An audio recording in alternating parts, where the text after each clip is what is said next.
Alrighty guys, so if you watched my video last week or maybe 2 weeks ago, I'm not sure, I'm going to try to post this soon, but FabFitFun spoilers also came out, so I might fit that in for next week.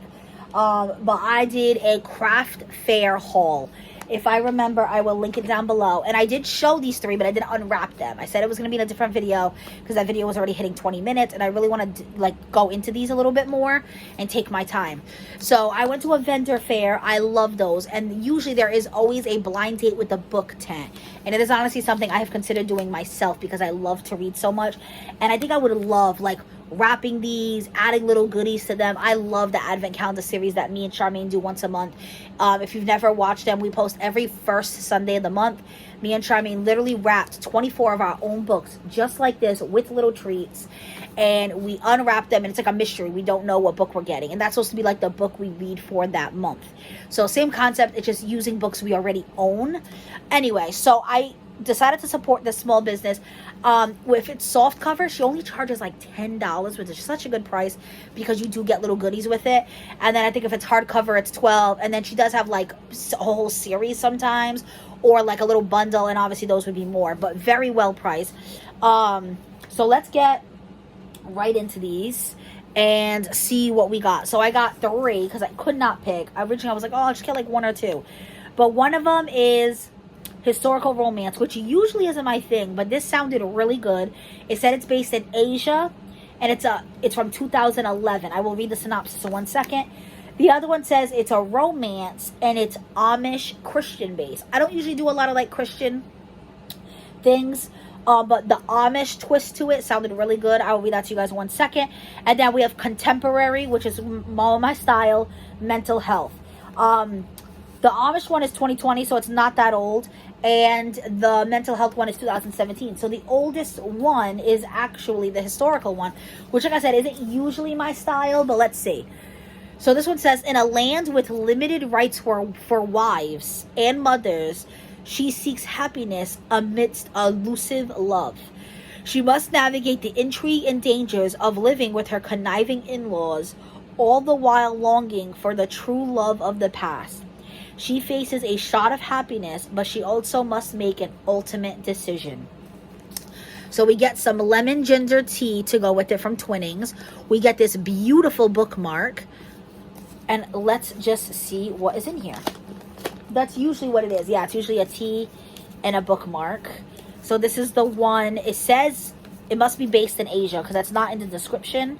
But it is listed as, you guys see, it looks like a little library card. It says Romance Historical Asia. And I love, it kind of gave me,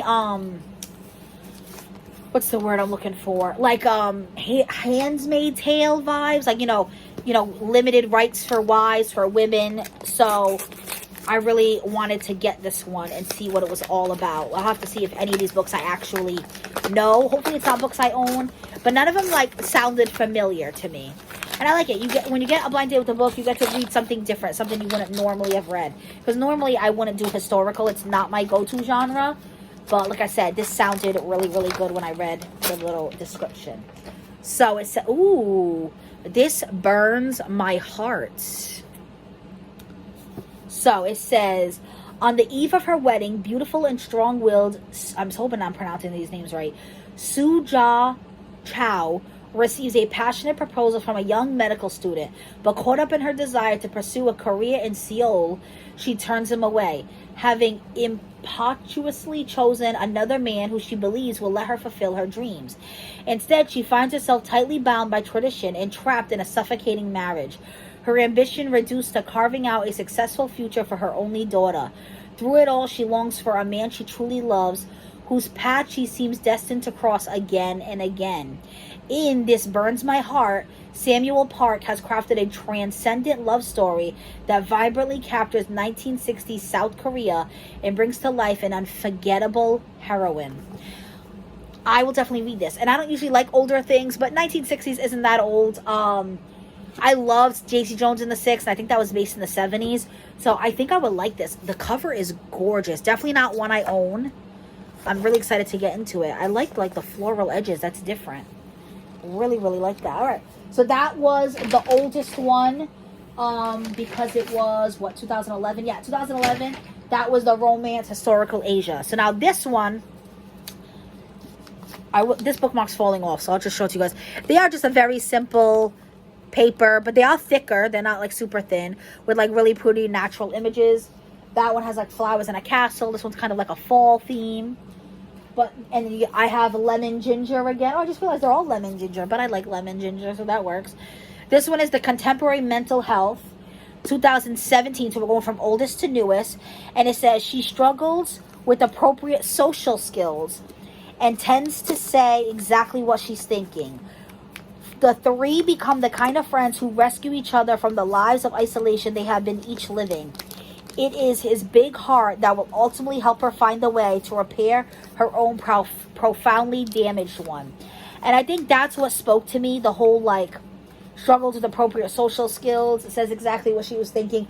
You guys know, if you're not new to this channel, I'm a special ed teacher, and we literally have a class called social skills, and a lot of our kids, they just say what's on their mind, and honestly sometimes it's so refreshing. Sometimes I really appreciate it. So that really made me wonder, especially because it's titled with that mental health contemporary genre. So let's see what we got in here, what mystery book we have. And it is Eleanor Oliphant is Completely Fine. It is a recent book club pick. And it says a soon-to-be motion picture. Huh. And this was 2017. So if this became a book, it already exists. Became a movie. I wonder, it might be under a different title. I will have to look this up. If you guys know, let me know. But it says, meet Eleanor Oliphant. I'm thinking like elephant. She struggles with appropriate social skills and tends to say exactly what she is thinking. Nothing is missing in her carefully timetable life, where weekends mostly consist of frozen pizza, vodka, and phone chats with Mummy. But everything changes when Eleanor meets Raymond, the bubbling IT guy from her office, whose big heart will ultimately help Eleanor find the way to repair her own profoundly damaged one. Smart, warm, uplifting, Eleanor Oliphant is Completely Fine is the story of an out-of-the-ordinary heroine whose deadpan weirdness and wit make for an irresistible journey as she realizes the only way to survive is to open your heart. So that is the second one. So far, I'm very happy. And then the last one is the newest one. It was written in 2020, or released, I should say, in 2020. This is the one that says the Christian Romance Amish. This bookmark is really pretty. It kind of reminds me of something you would see in like a biology book of like the study of plants. And I'm kind of really digging it. And it says, in this Amish community, it's uncommon for a boy and girl to be close, but no one questions their bond, as it has always been that way. As they approach their teen years, their friendship turns quickly to deep love and attraction. How can she balance her past love with a new relationship? So let's see what we've got going in here. It's an Amish romance. And it's, Hope Deferred is the title here. And it says, will Daniel and Anna be able to reconcile? I can't talk today. Their fate struggles and their love for each other. Beloved Amish novelist Linda Blyer once again spins a compelling and surprising love story. David and Anna have been best friends as long as they can remember. Sure, it was a bit unusual in the Amish country for a boy and girl to be so close, but nobody questions it with David and Anna. It has always just been that way. They live on neighboring farms in Lancaster County. They walk to school together every day, and when David learns to drive a pony, Anna's the first one to ride with him. Their lives are intertwined the way the borders of their properties are joined by the creek. As they approach their teen years, David and Anna's friendship turns quickly to deep love and attraction. But David is headstrong and full of an insatiable hunger for knowledge and new experiences. When Anna's conservative parents require that he join the church before the two can begin dating, he rebels, eventually taking off to Australia for an adventure of a lifetime, leaving Anna to sort through her feelings alone. When Anna receives a letter from Leon Baylor, a young man whom she can't deny she has feelings for, everything changes again. How can she reconcile a lifetime of love for David with her new potential romance? And what will happen when David returns home? So it says Linda Bly grew up Amish and is an active member of the Amish church today. That's really cool. She's the author of 5 best-selling fiction series, all set in the Amish world. She writes all her novels by hand in a notebook, and is also well known within the Amish community as a columnist for a weekly Amish newspaper. That is really cool. So when I was young, I actually went, I think it was Lancaster County. It might be what this is based on. I would have to look it up, but I just know it was in Pennsylvania. And me and my mom and my dad and my brother, we visited like the Amish community. We took like a tour. I thought it was really cool. Even though I'm not really into the old timey stuff, I don't know why that always interests me. There's even a TV show on TLC, because they have like that year, I don't know if it's a year, but it's like they're allowed to do whatever they want, and then they have to decide whether they want to go back or rebel or whatever. But it definitely intrigues people, like to live like this not older lifestyle, but like they don't even use like electricity. She writes her book, her things could be different. I could be totally wrong. Look it up in your research, but that's probably why she writes in a notebook. I remember when they were very particular on the clothes they could wear.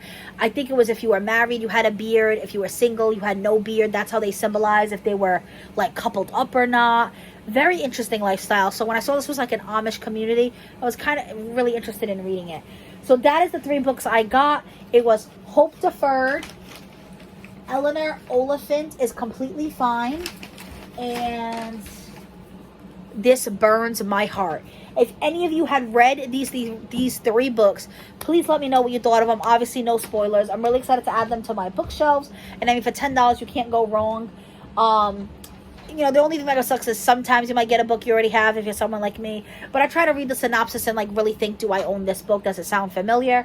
And so far, I've pretty much looked out as far as I remember. And you get the little T and you get the bookmark. It's a really cute idea. I feel like they do really well. There's always a lot of people when I go to their tent. And I can see why, because book lovers love a reason to buy a book, and they love a little mystery. At least I do. But yeah, that is the 3 books I picked up. I will link the vendor fair down below if you guys want to see everything else I got, because I bought some gorgeous art prints.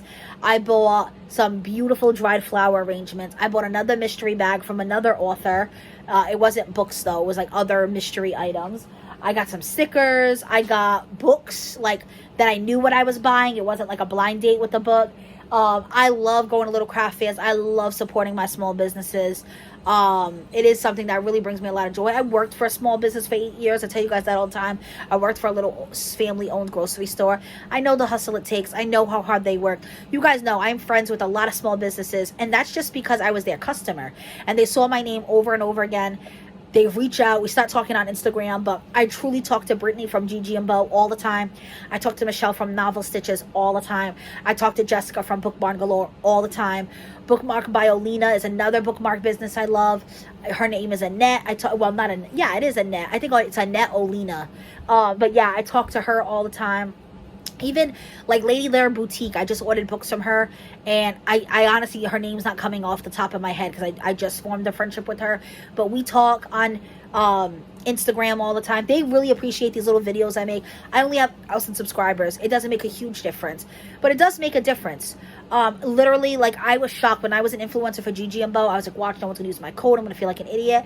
And Brittany told me the first month I got the most orders using my name. So, you know, and not that any of these businesses I can honestly really link, because I have some of their business cards. I might be able to link some of them. I definitely want to link, I can't remember the name of this tent right now, unless there's a business card in the bag. I'm not sure. But that vendor fair I went to, I can definitely link the author that I bought the mystery bag from. But this is just to say, support your small local businesses around you, whether it's the bakeries, the restaurants. And you guys know, if you watch my vlogs, it's very rare me and Joe go to like a chain restaurant. But even if you can like shop small business, even online, like through Etsy, but even like Etsy costs them fees. So honestly, if they have a website, like Book Barn Law has a website, Gigi and Bo's website, Novel Stitches has a website. I don't think Bookmark by Olina does, Lady Lair does, but you know, try to support those small businesses, even if it's through online purchases or if it's in person, because it really does make a difference in their day. You're supporting someone's family, someone's dream. You know, you're allowing that mother to stay home with her kids, or buy ballet lessons for their daughter or whatever. It's not, you know, just feeding money into the big corporations. And you guys know, I'm still going to show you Amazon. I'm still going to show you Walmart and Target. I am not a perfect person, but I truly try my best to support small business when I absolutely can. So that's all I do with these videos. It's just to show you guys all these small business options that are out there for you. I have a friend that just started getting into reading. She had no idea what book sleeves were, and I have like introduced her, and now she loves them. But I hope you guys enjoyed the haul. Like I said, let me know if you've read any of those 3 books. Tag some of your favorite small business down below. Not tag, but maybe just like write the name. Maybe I'll check them out if they have like an online presence. Let me know if you've read any of these books, what you thought of them. You guys are seeing this either on a Tuesday, Thursday. That is my unboxings and hauls. Wednesday is What's Up Wednesday, so it's different every week. Friday's a vlog. Saturday's my outfits of the week. Monday is book club with my friend Charmaine. Sunday, either take the day off or it will be a self-care Sunday video or a bonus video. Sorry guys, I'm losing my train of thought here. I'm thinking already what I gotta do for tomorrow. But yes. So I do post at least 6 days a week, if not 7. If any of that interests you, definitely consider subscribing. Hitting that notification bell so you're notified next time I upload. If you like the video, you like me, you like the supporting small business hauls or the mystery book hauls, give the video a thumbs up. It really helps the YouTube algorithm. And be safe, guys.